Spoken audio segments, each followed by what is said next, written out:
Terima kasih PM. Ucapan itu dizahirkan penduduk di kampung Chatel Damai, Latarek di Kuala Krai, Kelantan kepada Perdana Menteri apabila jambatan baru yang menggantikan titi gantung berusia 24 tahun yang runtuh pada 1 Januari lalu siap sepenuhnya.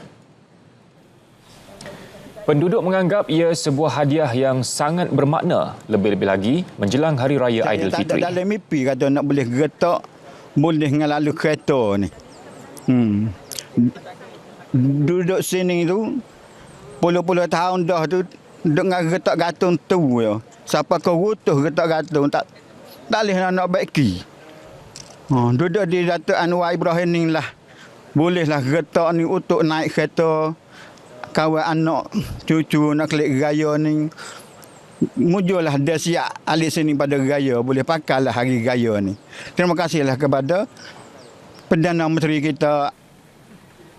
Sementara itu, Pengarah Unit Penyelarasan Pelaksanaan ICU Jabatan Perdana Menteri JPM Kelantan, Dr. Wan Nur Ibtisam Wan Ismail berkata, jambatan itu bukan sahaja memberi manfaat penduduk tetapi turut menjadi laluan utama kepada orang ramai untuk berulang-alik ke kebun.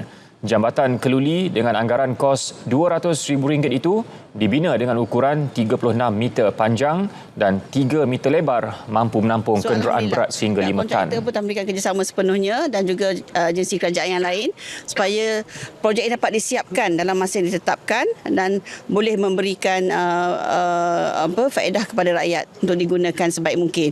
Dan memang kelebihannya banyak. Kalau kita boleh lihat sendirilah, ni jambatan yang dulu, jambatan gantung, jambatan kayu yang hanya boleh memuatkan motosikal dan basikal sajalah kalau nak guna. Tapi kalau sekarang ni dengan jambatan besi, steel bridge ni, jadi boleh. Kereta pun boleh lalu.